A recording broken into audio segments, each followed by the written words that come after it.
اب آیا تیسرا گروہ، وَمِنَ النَّاسِ، اور لوگوں میں کچھ ایسے بھی ہیں، مَن يَقُولُ آمَنَّا بِاللَّهِ وَبِالْيَوْمِ الْآخِرِ وَمَا هُم بِمُؤْمِنِينَ،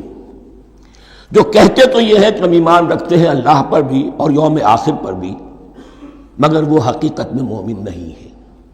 یہاں ایک بات سمجھ لیجئے، اکثر اور بیشتر مفسرین نے اس تیسری کیٹیگری کے بارے میں یہی رائے قائم کی ہے کہ یہ منافقین مذکور ہیں یہاں، اگرچہ لفظ منافق یا لفظ نفاق نہیں آیا یہاں، لیکن مولانا امیر احسن اصلاحی صاحب نے ایک رائے ظاہر کی ہے جو بڑی قیمتی ہے، وہ یہ کہ یہاں ایک کردار کا نقشہ کھینچ دیا گیا ہے، غور کرنے والے غور کر لیں، دیکھ لیں، جس پر بھی وہ چسپاں ہو جائے۔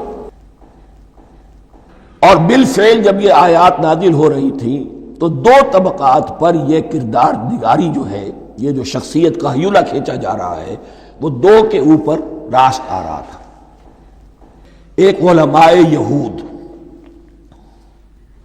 وہ بھی کہتے تھے کہ ٹھیک ہے محمد جو کہہ رہے ہیں ہم بھی اللہ کو مانتے ہیں، آخرت کو بھی مانتے ہیں، اسی لیے یہاں رسالت کا ذکر نہیں ہے، بھئی ہم محمد ہی کو نہیں مانتے نا صلی اللہ علیہ وسلم، باقی اگر 1.25 لاکھ نبی آئے ہیں تو باقی 1.25 لاکھ کو تو ہم مانتے ہیں،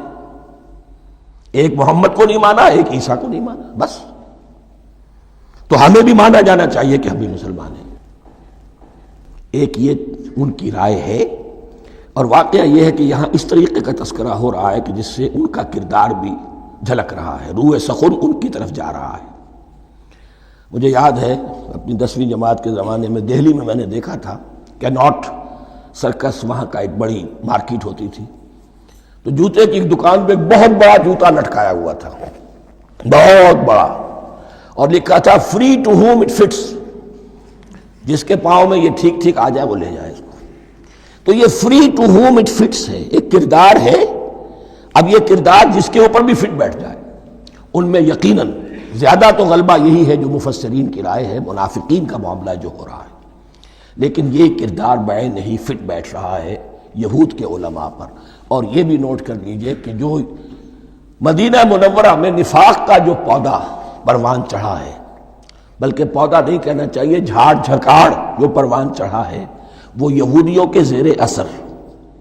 جیسے جنگل کے اندر بڑے بڑے درخت بھی ہوتے ہیں اور اندر جو ہے نیچے جھاڑیاں بھی ہوتی ہیں،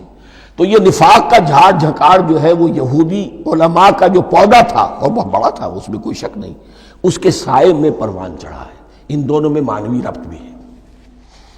وَمِنَ النَّاسِ مَن يَقُولُ آمَنَّا بِاللَّهِ وَبِالْيَوْمِ الْآخِرِ وَمَا هُم بِمُؤْمِنِينَ، اور لوگوں میں سے کچھ ایسے بھی ہیں جو کہتے تو یہ ہے کہ ہم ایمان رکھتے ہیں اللہ پر اور یوم آخر پر، لیکن وہ مومن نہیں ہیں۔